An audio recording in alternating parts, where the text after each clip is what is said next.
ওযু করার পরে কি আয়নায় মুখ দেখলে ওযু ভেঙে যাবে? গোসলখানা ও টয়লেট একসাথে থাকলে ওযু করলে হবে কিনা? স্বামীর ভাগিনা ভাতিজা অ্যাডাল্ট হলে তাদের সাথে কেমন চলাফেরা করা উচিত? বাথরুমে কাপড় কাচার সময় বিসমিল্লাহ বলা যাবে কিনা? স্বামীর হুকুম ছাড়া বাবার বাড়ি যাওয়া যাবে কিনা? আমি আমার মৃত পিতার নামে যাই সাদকা করি তার সব কি আমিও পাবো? চেইনওয়ালা ঘড়ি পরে নামাজ পড়া কি নাজায়েজ জানালে উপকৃত হব? তাহাজ্জুদের নিয়ত করে যদি বিতের নামাজ রেখে দেওয়া হয় এবং তাহাজ্জুদ আদায় করতে না পারি তাহলে করণীয় কি?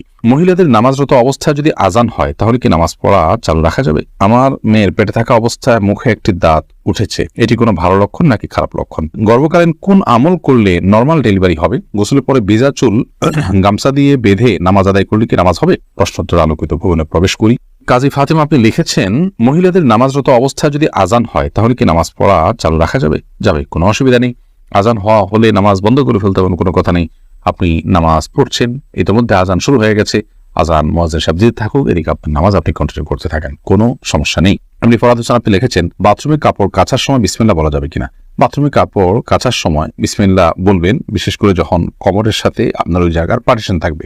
যদি পার্টিশন না থাকে তাহলে ওযুর সময় যেরকম মুখে বিসমিল্লাহ বলা নিষেধ, অনুচিত, মাকরুহ, ঠিক একইভাবে এখানে মুখে বিসমিল্লাহ বলবেন না, মনে বিসমিল্লাহ বলে কাপড় কাচবেন।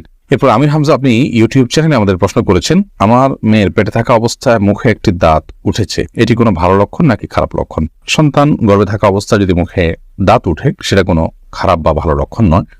এটার ডাক্তারি কোনো ব্যাখ্যা আছে কিনা সে ব্যাখ্যা আপনি জানার চেষ্টা করবেন। এর বাইরে এটাকে অন্তত কুলক্ষণ মনে করার কোনো সুযোগ নেই, কারণ ইসলাম আসলে কোনো কুলক্ষণে বিশ্বাস করে না। মাইহামাদ আপনি লিখেছেন, গর্ভকালীন কোন আমল করলে নরমাল ডেলিভারি হবে? গর্ভকালীন সময় এরকম কোনো বিশেষ আমলের কথা কোন হাদিসে বলা হয়নি যে আমল করলে নরমাল ডেলিভারি হবে। তবে হ্যাঁ, গর্ভ যাতে নরমাল ভাবে হয়, অপারেশন করতে না হয়, সেজন্য আল্লাহর কাছে আপনি সাধারণভাবে দোয়া করতে পারেন। আর দান এবং সাদাকা এটা মানুষকে কঠিন কোনো পরিস্থিতি থেকে উত্তরের পথ দেখায়, বিধায় এরকম পরিস্থিতিতে আপনি কিছু দান সাদাকা করতে পারেন। এবং বিশেষভাবে ইস্তেগফার, দুরুদ সহ যে আমলগুলো বান্দার খুব কঠিন সিচুয়েশনে পড়লে আল্লাহ তাআলা তার জন্য বিষয়টিকে সহজ করেন, সে আমলগুলো আপনি বিশেষ করে করবেন। আল্লাহ তাআলার কাছে সাধারণভাবে দোয়া করতে থাকবেন। এছাড়া সুনির্দিষ্ট কোনো দোয়া বা আমল কোন হাদিস আমাদেরকে শেখায়নি যেটার মাধ্যমে নরমাল ডেলিভারি হবে। হুমায়ুন ইসলাম আপনি লিখেছেন, তাহাজ্জুদের নিয়ত করে যদি বিতের নামাজ রেখে দেওয়া হয় এবং তাহাজ্জুদ আদায় করতে না পারি তাহলে করণীয় কি?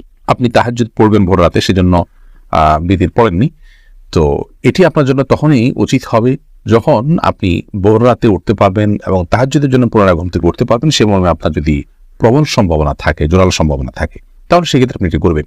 আর যদি ভোর রাতে ওঠাটা আপনার রিস্কি থাকে, আপনি উঠতে পারবেন কিনা আদৌ নিজেও জানেন না, তাহলে সেক্ষেত্রে আপনার জন্য ভিতরের নামাজকে আপনার না পড়ে ভোর রাতের জন্য ফেলে রাখাটা উচিত নয়। আপনি ভোর রাতে উঠবেন সে প্রবল সম্ভাবনা ছিল, তারপরও আপনি উঠতে পারলেন না, এরকম যদি হয় তাহলে সেক্ষেত্রে আপনি এই ভিতরের নামাজ পরবর্তীতে পড়বেন। সেটা ফজরের আগে পড়তে পারেন অথবা পরবর্তীতেও পড়তে পারেন, কারণ ভিতরের নামাজ বিশুদ্ধ মত অনুযায়ী ওয়াজিব। বিধায় ভিতরের নামাজ ওয়াজিব হওয়ার কারণে আপনি যদি এটা মিস হয়ে যায় তাহলে সেক্ষেত্রে আগে পরে আপনাকে এটা পড়ে দিতে হবে। সৈয়দ আবু হায়দার আপনি লিখেছেন, চেইনওয়ালা ঘড়ি পরে নামাজ পড়া কি নাজায়েজ জানালে উপকৃত হব? না, চেইনওয়ালা ঘড়ি পরে নামাজ পড়লে সেটা নাজায়েজ হবে এমন কোনো কথা নেই। এরপর নুসরাত মাহি আপনি লিখেছেন, আমি আমার মৃত পিতার নামে যাই সাদকা করি তার সব কি আমিও পাবো?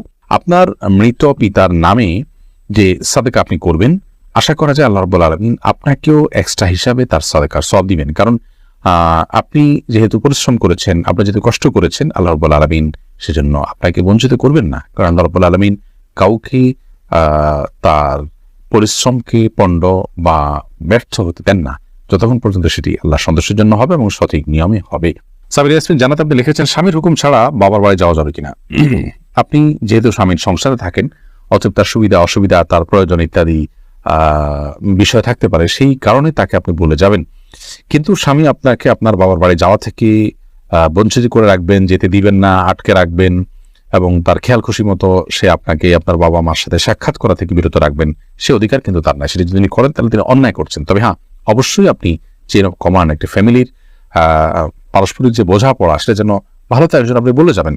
এবং এই বলে যাওয়ার মধ্যে ভদ্রতা, এই বলে যাওয়ার মধ্যে নিজেদের বোঝাপড়া যে আছে সেটির প্রমাণ হয়। বিধায় এটাকে দোষণীয় মনে করা যে আমি তাহলে কি বন্দী হয়ে গেলাম, এরকমটি মনে করার কোনো কারণ নেই। এরপর এমডি আলাউদ্দিন কেএসএ আইডি থেকে আপনি আমাদের ইউটিউব চ্যানেলে প্রশ্ন করেছেন, স্বামীর ভাগিনা ভাতিজা অ্যাডাল্ট হলে তাদের সাথে কেমন চলাফেরা করা উচিত? খুবই গুরুত্বপূর্ণ এবং সমযোগী একটা প্রশ্ন। একজন নারীর জন্য, একজন মুসলিম মহিলার জন্য তার স্বামীর ভাগিনা কিংবা ভাতিজা তারা যদি প্রাপ্তবয়স্ক হন বা প্রাপ্তবয়স্ক আর কাছাকাছি হন, তাহলে তাদের সাথে পর্দার বিধান তার জন্য প্রযোজ্য হবে। ছোট বাচ্চা হলে তো ভিন্ন কথা, কিন্তু এছাড়া স্বামীর ভাগিনা, স্বামীর ভাতিজা সেক্ষেত্রে এই বাচ্চাগুলো তার স্বামীর হয়তো নিকটাত্মীয়, খুব কাছের মানুষ, বাট স্ত্রীর যেহেতু কোনো রক্ত সম্পর্কে আত্মীয় নন এবং তারা যেহেতু তার জন্য গায়ের মাহারাম, অতএব অবশ্যই তাদের সাথে পর্দা করতে হবে। আমাদের দেশে এই জায়গায় এসে অনেক পর্দানশীল মা বোনরা পর্যন্ত ভুল করে ফেলেন এবং তারা এখানে এসে পর্দা করতে পারে না, এবং এক্ষেত্রে অবশ্য তাদেরকে পারিবারিকভাবে তাদের স্বামী বা স্বামীর বাড়ির অন্যান্য যারা আছেন তারা বেশিরভাগ ক্ষেত্রে অসহযোগিতা করেন। অতএব একজন প্রাপ্তবয়স্ক যুবক, তার জন্য তার মামি কিংবা চাচি তাদের সাথে সাক্ষাৎ করা যায় নয়, বরং তাদের সাথে পর্দার বিধান পরিপূর্ণভাবে প্রযোজ্য হবে। এবং এই ব্যাপারে স্বামীর সহায়তা করা উচিত, স্বামীর পরিবারের লোকদের সহায়তা করা উচিত, এবং আমাদের মা বোনদেরও সচেতন সাবধান থাকা উচিত। আল্লাহ রাব্বুল আলামিন যাদের সাথে পর্দার বিধান রেখেছেন, যাদের সাথে পর্দার নির্দেশ করেছেন, তাদের সাথে পর্দার মধ্যেই কল্যাণ আছে, আর তাদের সাথে বেপর্দা হওয়ার মধ্যে অবশ্যই অকল্যাণ নিহিত আছে। এক এক সময় এক এক ঘটনা ঘটে, অনাকাঙ্ক্ষিত অনেক সমস্যা আমাদের সমাজে আমরা দেখতে পাই। সেগুলো থেকে আমরা নিশ্চিত হতে পারি যে আল্লাহ রাব্বুল আলামিন কেন এই সমস্ত বিধিবিধানগুলো আমাদের জন্য আরোপ করেছেন, প্রযোজ্য করেছেন। আইরিন সুলতানা মাহি আপনি লিখেছেন, ট্যাপে অজু করলে নিচে বালতি থাকে, ফলে অজুর পানি বালতিতে পড়ে, সে পানি কি টয়লেটের কমোডে ঢালা যাবে? ঢালা যাবে, কোনো অসুবিধা নেই, বরং ঢালাটাই উত্তম। বিশেষ করে কমোড পরিষ্কারের জন্য, টয়লেট পরিষ্কারের জন্য, বা কোনো গাছ ইত্যাদি থাকলে সেগুলোর গোড়ায় পানি দেওয়ার জন্য, যে কোনো কাজে আমরা এই পানিটা ব্যবহার করাই উচিত। কারণ অজুর যে পানিটা, এই ব্যবহৃত পানিটা এটা অন্য কাজে লাগানোটা কোরআন হাদিসের দৃষ্টিকোণ থেকে কোনো নিষিদ্ধ কিছু নয়, এটা নাপাক নয়। আর এটা আমরা হয়তো এটার মাধ্যমে পবিত্রতা অর্জন করতে পারবো না, কিন্তু অন্য যে কোনো কাজে আমরা ব্যবহার করতে পারবো। ধরুন কমন পরিষ্কার করা কিংবা বাথরুমের ভেতরের অংশ পরিষ্কার করার জন্য পানি ঢালতে পারি, কোনো অসুবিধা নেই, কারণ এই পানিটা নাপাক নয়। এরপর জেসমিন আক্তার আপনি লিখেছেন, গোসলখানা ও টয়লেট একসাথে থাকলে অজু করলে হবে কিনা? বাসা যদি গোসলখানা এবং টয়লেট একসাথে থাকে সেক্ষেত্রে ভেতরে অজু করলে অজু হয়ে যাবে, কিন্তু উত্তম হলো কমোড এবং টিপের মাঝে কোনো পার্টিশন না থাকলে, আড়াল না থাকলে সেক্ষেত্রে বাইরে অজু করবেন, এটা হলো উত্তম। কিন্তু যদি ভিতরে অজু করেন তাতে অজু হয়ে যাবে, কোনো অসুবিধা নেই ইনশাআল্লাহ।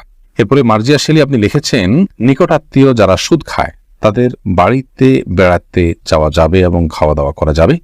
নিকটাত্মীয় যারা সুদের সাথে জড়িত তারা তো হারামের সাথে লিপ্ত, আল্লাহ তাআলা মাফ করুন। এই সুদের সাথে জড়িত হলে, হারামের সাথে যদি লিপ্ত থাকে, তাদের উপার্জন শুধুই হারাম হয়, তাহলে সেক্ষেত্রে তাদের বাড়িতে যেতে পারেন, কিন্তু তাদের খাওয়া দাওয়াটাকে কৌশল আপনি অ্যাভয়েড করবেন। আর যদি তাদের অন্য হালাল উপার্জন থাকে, তাহলে সেক্ষেত্রে হালাল উপার্জনের পরিমাণ বেশি থাকলে আপনি সেখানে খেতে পারেন। আর যদি হারাম উপার্জন পরিমাণ বেশি থাকে, হালাল উপার্জন পরিমাণ কম থাকে, তাহলে খাবেন না। আর যদি তিনি সুনির্দিষ্ট করে হালাল উপার্জন থেকেই দিয়েছেন, আপনি জানেন, তাহলে সেক্ষেত্রে সেটা অবশ্যই খেতে পারেন। জারিফা জান্নাত আপনি লিখেছেন, গোসলের পরে ভেজা চুল গামছা দিয়ে বেঁধে নামাজ আদায় করলে কি নামাজ হবে?